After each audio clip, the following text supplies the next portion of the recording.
Hello மக்களே, welcome to my YouTube channel. நம்ம stock ரிலேட்டடாக வீடியோ போட்டுருக்கோம். தொடர்ந்து நம்ம வீடியோ பார்க்குற சப்ஸ்கிரைபருக்கு தெரியும் நம்ம ஸ்டாக் ரிலேட்டடாக வீடியோ போட்டுக்கிட்டு இருக்கோம் அப்படின்ட்டு. இன்றைக்கி அதே மாதிரி ட்ரேட் எடுத்திருக்கோம். வாங்க போய் பார்க்கலாம் எந்த ஸ்டாக் ட்ரேட் எடுத்திருக்கேன், கரண்ட் ப்ரைஸ் எவ்வளோதில் இருக்குது. நீங்கள் பார்த்தீங்கன்னா நிஃப்டி ஃபுல்லாகவே நேற்றும் இன்றைக்கும் வந்துட்டு மைனஸ் தான். ஆனால் எடுத்திருக்கோம், ட்ரேட் எடுத்திருக்கோம். வாங்க பொசிஷன் காமிக்கிறோம். அசோக் லேலாண்ட் இருக்கு பாருங்க. இந்த வண்டி மேனுஃபேக்சரிங் பண்ணுறது கமர்ஷியல் வெஹிக்கிள்லாம் இருக்கு பாருங்க. இந்த எம்டி வெஹிக்கிள் அசோக் லேலாண்ட்னா எல்லாருக்குமே தெரியும். இப்போ வந்துட்டு வண்டி மேனுஃபேக்சரிங்கில் வந்துட்டு மிகப்பெரிய ஒரு நிறுவனம் தான் இந்த அசோக் லேலாண்ட். இதில் ட்ரேட் பண்ணியிருக்கோம். இப்போ கரண்டில் 26 ப்ராஃபிட்டில் இருக்குது. நம்மளுக்கு பொசிஷன் டீட்டெயில்ஸில் காமிக்கிறோம். பை அவுட் பண்ணியிருக்கோம் 44 ஷேர்ஸு. ஆவரேஜ் ப்ரைஸ் 160.40 பைசா. மொத்தமாக டோட்டல் பை வேல்யூ பார்த்தீங்கன்னா 7,057 ரூபாய்க்கு வாங்கியிருக்கோம். இப்போ கரண்ட் ரேட் பார்த்தீங்கன்னா நம்மளுக்கு வந்துட்டு 28 ரூபாயில் ட்ரேட் ஆகிட்டுருக்கு. இந்த டிசம்பர் மாதங்கிறது நம்மளுக்கு வந்துட்டு கொஞ்சம் மார்க்கெட்டுங்கிறது ட்ரேட் பண்ணுறப்ப கொஞ்சம் பார்த்து தான் நம்ம ட்ரேட் பண்ணணும். ஏன்னா வந்துட்டு மார்க்கெட் வந்துட்டு எப்படினாலுமே போகலாம். அதிகமாக வந்துட்டு கீழே இறங்கிறது தான் வாய்ப்பு. டிசம்பர் மாதம் பார்க்கலாம். இப்போ நல்லா பார்த்தீங்கன்னா நம்மளுக்கு தெரியும், கரெக்டாக காலையில் 160.14 ஆரம்பித்து அப்படியே வந்தது, மேலே ஏறிச்சு 161 போணுச்சு. அதுக்கப்புறமும் மேலே ஏறி 162 போய் மறுபடியும் ஒரு டவுன் ட்ரெண்ட் எடுத்து இப்போ கீழே வந்து இப்போ மறுபடியும் கொஞ்சம் டவுன் ட்ரெண்ட் தான் வந்திருக்கு. பார்க்கலாம் எப்படி இருக்குன்ட்டு என்னன்ட்டு. அதே மாதிரி தான் சொல்கிறேன், நீங்களும் இந்த மாதிரி ஸ்டாக் மார்க்கெட்டில் இன்ட்ரெஸ்டடாக இருக்கிற பர்சன் வந்துட்டு நீங்கள் வந்துட்டு தாராளமாக கற்றுக்கலாம். தாராளமாக கற்றுக்கிட்டு முதல்ல இன்வெஸ்ட்மெண்ட்குள்ளே வாங்க. அதுக்கப்புறம் ட்ரேடை பற்றி கற்றுவாங்க, ஒரு அவேர்னஸ் எடுத்துவாங்க. ஓகேங்களா? அதுக்கேற்ற மாதிரி பிளான் பண்ணி நீங்கள் வந்துட்டு ட்ரேட் பண்ணிங்க அப்படின்னா டெய்லியும் ஒரு ப்ராஃபிட் பண்ணலாம். ட்ரெண்டுக்கு ஏற்ற மாதிரி நீங்கள் ட்ரேட் போட்டிங்க அப்படின்னா, இப்போ வந்துட்டு கீழே இறங்க போகுதுன்னு தெரிஞ்சிச்சு அப்படின்னா செல் ஆர்டர் போட போகிறீங்க. மேலே ஏற போகுது அப்படின்னு நினச்சிங்கன்னா பை ஆர்டர் போட போகிறீங்க. எவ்வளோ கேபிட்டல் அமௌண்ட் வைக்கிறீங்க அப்படின்ட்டு அது உங்களோட கருத்து. ஏன்னா உங்கள் காசு, உங்கள் பணம், உங்கள் ப்ராஃபிட். ஓகேங்களா? நீங்கள் எவ்வளோ வந்துட்டு அமௌண்ட் வைக்கிறீங்களோ அந்தளவு உங்களுக்கு வந்துட்டு ரிட்டர்ன்ஸ் கிடைக்கும், ப்ராஃபிட் கிடைக்கும். ஓகேங்களா? இப்போ நம்மளுக்கு பார்த்தீங்கன்னா மார்க்கெட் டவுன் ஆகிட்டுருக்கு. டவுன் ஆனாலுமே நம்மளுக்கு வந்துட்டு ஒரு 23 ரூபா ப்ராஃபிட்டில் இருக்குது. இந்த 23 ரூபா ப்ராஃபிட்டுங்கிறது நான் வந்துட்டு விற்றாலுமே எனக்கு வந்துட்டு இந்த 23 ரூபா பிடிச்சிருவான். ஏன்னா புரோக்கர் கமிஷன். அதனால நம்ம வந்துட்டு ஒரு 100 200 மேலே போணுச்சு அப்படின்னா கொஞ்சம் நல்லாயிருக்கும். பார்க்கலாம் ஃப்ரெண்ட்ஸ் எப்படி இருக்குது அப்படின்ட்டு. நம்மளுக்கு வந்துட்டு இன்னும் டைம் இருக்குது, நம்ம வெயிட் பண்ணலாம் எப்படின்ட்டு. ஓகேங்களா? நீங்களும் நல்லா கற்றுக்கிட்டு உள்ளே வாங்க. உள்ளே வந்துட்டு சூப்பராக எடுத்து பண்ணுங்கள். மக்களுக்கு இதோட பெரிய ஒரு அவேர்னஸ் இல்லாமல் இருக்காங்க. பங்குச்சந்தை என்ன அப்படின்னா என்ன அப்படின்ட்டு தெரியாமல் இருக்காங்க சில பேர். சில பேர் தெரிஞ்சுமே வந்துட்டு ஓகே இதெல்லாம் வேலைக்கு ஆகாது அப்படின்ட்டு போயிட்டுருக்காங்க. அந்த மாதிரி நிறைய பேர் பண்ணிகிட்டு இருக்காங்க. இப்போ நம்மளோட மைண்ட் செட்டுக்கு ஏற்ற மாதிரி எந்த ஸ்டாக்கை வந்துட்டு நம்ம ஃபிக்ஸ் பண்ண போகிறோம் அப்படின்ட்டு எல்லாமே நம்ம கையில் தான் இருக்குது. இப்போ நான் அசோக் லேலாண்ட் ஃபிக்ஸ் பண்ணியிருக்கேன் அப்படின்னா அது என்னோட மனநிலைமை. சரி ஓகே இன்னைக்கு ஏறுவான் இறங்குவான் அப்படின்ட்டு நினச்சி நான் போட்டிருக்கேன். ஓகேங்களா? அதுக்கே ஏற்ற மாதிரி நீங்கள் மார்க்கெட்டுக்குள்ளே வந்து நல்லா கற்றுக்கிட்டு உள்ளே வந்தீங்க அப்படின்னா நீங்கள் இன்னும் ஒரு சக்ஸஸ்ஃபுல் ட்ரேடராக ஆகலாம். அது நான் வந்து உறுதியாக அடித்து சொல்கிறேன். அதே மாதிரி இந்த வந்துட்டு நிறைய பேர் வந்துட்டு இந்த நம்மளோட காசை வந்துட்டு அடுத்தவங்கள்ட்ட கொடுத்து ட்ரேட் பண்ணி ப்ராஃபிட் பார்க்குறாங்க. ப்ளஸ்ஸு அதே மாதிரி வந்துட்டு அதில் ஸ்கேமிங் நடக்கும். நீ இவ்வளவு காசு கொடு, நான் உனக்கு இவ்வளவு ரிட்டர்ன்ஸ் தரேன் அப்படின்ட்டு. அதெல்லாம் நம்மளுக்கு எப்பயுமே வந்துட்டு வேலைக்கு ஆகாது. ஏன்னா நம்மளோட காசு நம்ம தான் ட்ரேட் பண்ணி கற்றுக்கணும். நம்மளே லாஸ் பண்ணாலுமே வந்துட்டு அது ஓகே, நம்ம லாஸ் பண்ணிட்டோமா அதோட முடிஞ்சிடும். இதே அடுத்தவங்க லாஸ் பண்ணி உங்கள் காசு போய் எதுக்கு அது? நிறைய பேர் வந்துட்டு இந்த மாதிரி வந்துட்டு நிறைய பேர் ஏமாத்துறாங்க. அதனால பார்த்து உஷாராக இருங்க. உங்கள் காசை நீங்களே ட்ரேட் பண்ணுங்கள், இன்வெஸ்ட்மெண்ட் பண்ணுங்கள். இன்வெஸ்ட்மெண்ட் பண்ணி மார்க்கெட் அனாலிஸ் பண்ணி உள்ளே வாங்க. இப்போ எக்ஸாம்பிளுக்கு ஒன்று சொல்கிறோன்னா அப்படின்னு பார்த்தீங்கன்னா சூப்பராக எல்லாருமே எடுத்து பண்ணலாம். ஒரே ஒரு கருத்து மட்டும் தான் சொல்ல விரும்புறேன். என்ன அப்படின்னு பார்த்தீங்கன்னா, "வென்றவனுக்கும் தோற்றவனுக்கும் இடம் உண்டு. வேடிக்கை பார்த்தவனுக்கும் விமர்சித்தவனுக்கும் ஒரு வரை கூட கிடையாது." இது எதனால சொல்ல வரேன்னா, நெறைய பேர் ஏதோ ஒரு தொழில்ல வந்துட்டு சூப்பரா எடுத்து பண்றாங்க. ஓகேங்களா? இந்த இடையில வந்துட்டு விமர்சிக்கிறாங்கல்ல, விமர்சிக்கிறது, வேடிக்கை பார்க்கிறது. அவங்க லாஸ்ட் வரைக்குமே வந்துட்டு உருப்பட மாட்டாங்க. ஓகேங்களா? அந்த மாரி தான் இந்த ஸ்டாக் மார்க்கெட்டுக்குள்ள நெறைய பேர் சொல்லுவாங்க. "ஏய் டேய் அதெல்லாம் ஸ்கேம்டா" அப்படி இப்படின்ட்டு. ஸ்கேம்லாம் இல்ல. அது அவங்க பண்ணாதவங்க தான் அந்த மாரி ஸ்கேம்ன்னு சொல்றாங்க. ஓகேங்களா? அதனால தான் நான் இத சொல்ல வரேன் உங்களுக்கு. இப்ப பாருங்க நம்ம போட்டதோட மைனஸ் ஆயிட்டு இருக்கு. நம்ம வெயிட் பண்ணலாம் எப்படின்ட்டு. பார்க்கலாம், பார்க்கலாம் ஃப்ரெண்ட்ஸ். ம். அதே மாரி தான். நீங்களும் வந்துட்டு நல்லா கத்துக்கிட்டு உள்ள வந்தீங்க அப்புட்ன்னா, கத்துக்கிட்ட வித்தைய மொத்தமா உள்ள காமிக்கலாம். சூப்பரா இருக்கும் ஃப்ரெண்ட்ஸ். எப்படின்னா, நம்மளுக்கு வாரத்துல 5 நாள் தான். நீங்க வேலைக்கு போய்க்கிட்டே இத பண்ணலாம். பண்ணலாம் மீன்ஸ் உங்களுக்கு டைம் இருக்கிறப்ப பண்ணலாம். அது இல்லையா, என்னால ட்ரேட் பண்ண முடியாது. ட்ரேடிங் வேண்டாம் அப்புட்ன்னா, இன்வெஸ்ட்மென்ட் தாராளமா கண்ண மூடிட்டு தாராளமா பண்ணலாம். ஆனா கம்பெனி சூஸ் பண்றது இன்னும் ஒரு 5 வருஷம், 10 வருஷம்ன்னு இந்த கம்பெனி இவ்வளோ நிலைமையில இருக்கும் அப்படின்ட்டு, நீங்க வந்துட்டு கொஞ்சம் அனலைஸ் பண்ணி, ஃபண்டமெண்டல் அனலைஸ் பண்ணி, நீங்க வந்துட்டு ஸ்டாக் வந்துட்டு ஹோல்ட் பண்ணீங்க அப்புட்ன்னா, குவான்டிட்டிய குவான்டிட்டி அதிகமா வச்சு ஹோல்ட் பண்ணீங்க அப்புட்ன்னா, உங்களுக்கு ஒரு நல்ல ரிட்டர்ன்ஸ் கிடைக்கும். இப்ப எக்ஸாம்பிளுக்கு சொல்றோம் அப்புட்ன்னா, டாடா ஸ்டீல்லாம் இருக்கு பாருங்க. டாடா ஸ்டீல் கூட அந்த அசோக் லேலண்ட் கூட இருக்கு பாருங்க. இதுலலாம் ஒரு 100 ஸ்டாக் வாங்கி போட்டீங்க அப்புட்ன்னா, பிற்காலத்துல வந்துட்டு இப்போ ஒரு ஸ்டாக்கோட பிரைஸ் ரூ. 160 இருக்கும்போது, அவைக்கு நான் ஒரு ரூ. 300 இருந்தா கூடமே, உங்கள வந்துட்டு ஒரு 100 ஸ்டாக் கணக்கு பண்ணிக்கோங்க. நல்ல ஒரு ரிட்டர்ன்ஸ் வரும் உங்களுக்கு.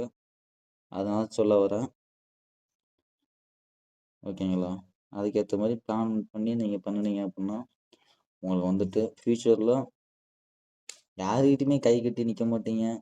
ஓகேங்களா? கை கட்டி நிக்க மாட்டீங்க. உங்களுக்குன்ட்டு உள்ள தேவைய நீங்க உங்களோட தேவைய நீங்க பூர்த்தி பண்ணிக்க போறீங்க. ஓகேங்களா? நெறைய பேரோட இது என்ன தெரியுமா? எல்லாருமே கடன் வாங்கியே நாசமா போறாங்க. ஓகேங்களா? கடன் தான் நம்மளுக்கு இருக்கிற மிகப்பெரிய நோயே. ஓகேங்களா? இப்ப நான் சொல்றேன் எனக்குமே கடன் இருக்குதான். கொஞ்சம் கொஞ்சமா கம்மி பண்ணிட்டு வர்றேன்.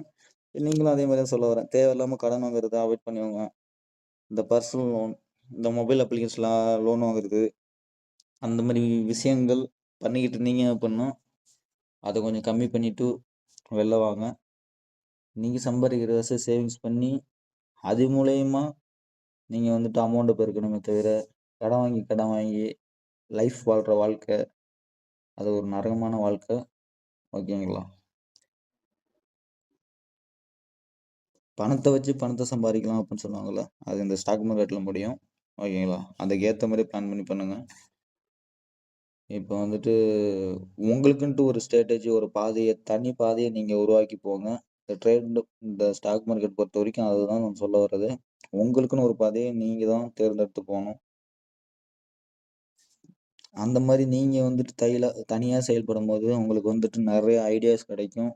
நெறைய லேர்ன் பண்ணிக்க முடியும். நெறைய நாலேட்ஜ் எடுத்துக்க முடியும். ஓகேங்களா? அப்படிங்கிறப்ப நீங்க வந்துட்டு ட்ரேட் பண்றோம்னு நெனச்சா கூட பண்ணலாம். இன்வெஸ்ட்மென்ட் பண்றவங்க பண்ணலாம்.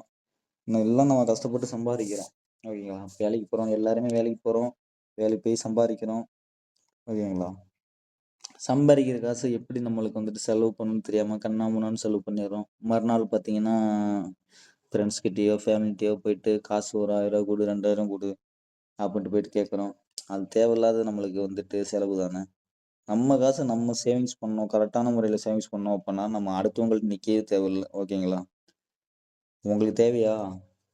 நீங்க இந்த அப்ளிகேஷன்ல இருந்து அதான் நீங்க போட்டிருக்க ஸ்டாக்லேருந்து வித்ட்ராவல் பண்ணி செலவு பண்ண போறீங்க அவ்வளதான். அதனால தான் சொல்ல வரேன், என்னைய பொறுத்தவரையுமே காசுக்காண்டி யாரையுமே எதிர்பார்க்கக் கூடாது அப்படின்னு நெனைக்கிற ஆளு தான் நானு. ஓகேங்களா? நானும் ரொம்ப பட்டுட்டேன் ஃப்ரெண்ட்ஸ். அதனால நான் உங்களுக்கு சொல்ல வரேன். அமௌண்ட் விஷயம், பண விஷயத்துல ரொம்ப பட்டுட்டேன். அது மாரி தான் சொல்ல வரேன். இப்ப வந்துட்டு கடனே வாங்காம லைஃப் ஓட்ட சொல்றேன் நான். இப்ப இருக்கிற கடன கூட கொஞ்சம் கொஞ்சமா அடைச்சுட்டு, அதுக்கேத்த மாரி பிளான் பண்ணி பண்ணலாம். ஓகேங்களா? அதனால கடன் வாங்குறத தவிர்த்து கொள்ளுங்கள்.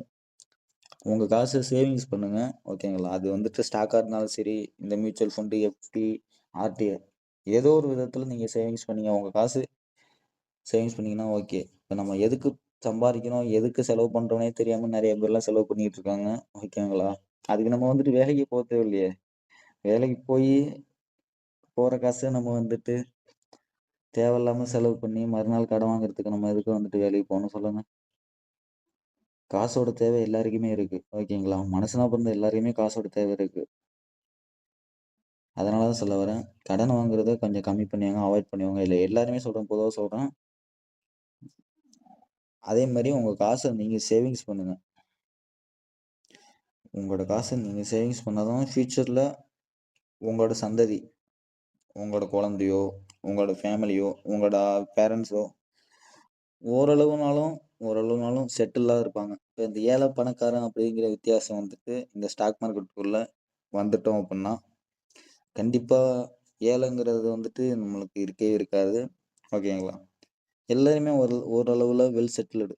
ஓகேங்களா? வீட்டுக்கு ஒரு ஆள் பண்ணா கூடமே இந்த ஸ்டாக் மார்க்கெட்டு, சம்திங் இந்த மியூச்சுவல் ஃபண்டு லாங் டைமுக்கு வெயிட் பண்ணி தான் ஆகணும். ஏன்னா வெயிட் பண்ணா தான் நம்மளுக்கு வந்துட்டு ரிட்டர்ன்ஸ் அதிகமா கிடைக்கும். அதனால தான் சொல்ல வரேன். இப்ப போடுற நீங்க ஒரு விதை தான் பிற்காலத்துல ஒரு ஆலமரமா வரும். நீங்க இப்ப போட்ட ஒரு ரூ. 100 ரூ. 1000 ஆகும். 1000 1,00,000 ஆகும். 1,00,000 1 கோடி ஆகும். ஓகேங்களா? அதுக்காண்டி தான் நான் சொல்ல வர்றது. நல்லா தெரிஞ்சுக்கோங்க. நம்ம வீடியோ தொடர்ந்து நம்ம பார்த்துக்கிட்டே இருங்க. சப்போர்ட் குடுங்க. ஆதரவு குடுங்க. ஓகேங்களா? இப்ப நம்மளுக்கு பார்த்தீங்கன்னா, நமக்கு ரூ. 22 ப்ராஃபிட்ல இருக்கு.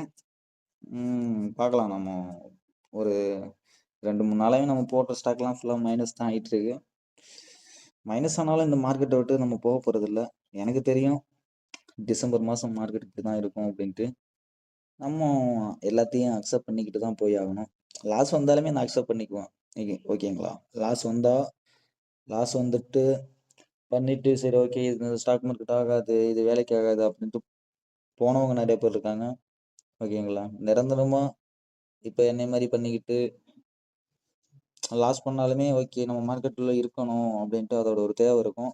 அவங்களும் அந்த மாரி பண்றதுனால தான் நெறைய பேர் ஸ்டாக் மார்க்கெட்ல நல்லா ப்ராஃபிட்டபிளா ரிட்டர்ன்ஸ் எடுத்துட்டு அவங்க டெய்லியும் புக் பண்ணிட்டு போறாங்க. அதுதான் நான் சொல்ல வர்றது.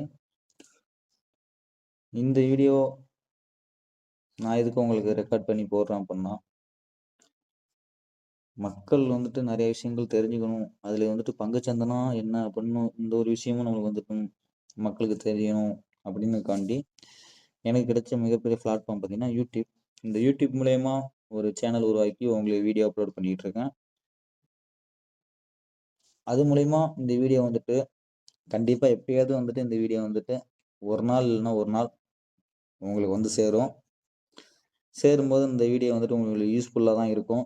உங்க டைம் வேஸ்ட் பண்ற மாரி இந்த வீடியோ இருக்காது எனக்கு தெரிஞ்சு. ஓகேங்களா? நெறைய பேர் சொல்றாங்க, "என்ன ப்ரோ நல்லா மோட்டிவேஷனலா பேசுறீங்க. ஆனா உங்களோட ஸ்ட்ராட்டஜி சொல்லி தர மாட்டீங்க" அப்படின்னு சொல்றாங்க. ஸ்ட்ராட்டஜிலாம் ஒண்ணுமே இல்ல ஃப்ரெண்ட்ஸ் என்னைய பொறுத்தவரையும். நம்மளோட மைண்ட் செட் தான் நம்மளோட ஸ்ட்ராட்டஜி. இப்ப நான் இந்த அசோக் லேலண்ட்ல நான் எடுத்திருக்கேன் அப்படின்னா, இது வந்துட்டு என்னோட மனநிலைமை. ஓகேங்களா? இன்னைக்கு வந்துட்டு இது வந்துட்டு மேல ஏறுமா, கீழ ஏறுமா அப்படின்ட்டு எனக்கு தெரியாது. ஆனா கெஸ் பண்ணியிருக்கேன் நான். சரி ஓகே. நேத்து வேணா ஃபுல்லா டவுன் ஆயிடுச்சு. இன்னைக்கு கொஞ்சம் மேல ஏறுற மாரி இருந்துச்சு. அதான் பை ஆர்டர் போட்டேன். பை ஆர்டர் போட்டேன். நல்லா மேல ஏறுனுச்சு. ஒரு ரூ. 60 ரூ. 70 ப்ராஃபிட் வந்துச்சு இந்த இடத்துலலாம். கரெக்ட்டா இந்த இடத்துலலாம் வந்துச்சு நம்மளுக்கு. 162 வரைக்கும் போயிருக்கு. ரூ. 70 ப்ராஃபிட் வந்துச்சு. அப்புறம் மறுபடியும் டவுன் ஆயி நம்மளுக்கு இங்க வந்திருக்கு இப்ப. பார்க்கலாம். அதனால தான் சொல்ல வரேன் மக்களே. கடன் வாங்குறத தவிர்த்துக் கொள்ளுங்கள். மேக்ஸிமம் இருக்கிற கடன அடைச்சுட்டு ஏதாவது சேவிங்ஸ் பண்ணுங்க. எந்த முறையிலனாலுமே சேவிங்ஸ் பண்றது நம்ம ஃபியூச்சர்ல நம்மளோட குழந்தைகளுக்கு நல்லது. ஓகேங்களா? இப்ப நம்ம இப்படி இருக்கோம் அப்புட்ன்னா, நம்ம வர்ற குழந்தைகள் இப்படி இருக்கக்கூடாதுன்னு நான் நெனைக்கிறேன். ஓகேங்களா?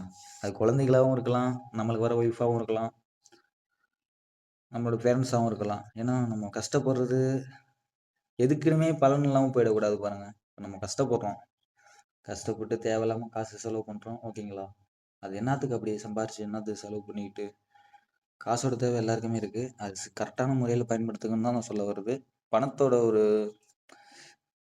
பணத்தோட ஒரு தேவைய வந்துட்டு தேவைய புரிஞ்சுக்கோங்க. பணம் இருந்தால் தான் இப்போ எல்லோரும் மதிப்பாங்க, உங்களுக்கே தெரியும். அந்த பணத்துக்காண்டி தான் நம்ம ஓடிக்கிட்டு இருக்கோம்.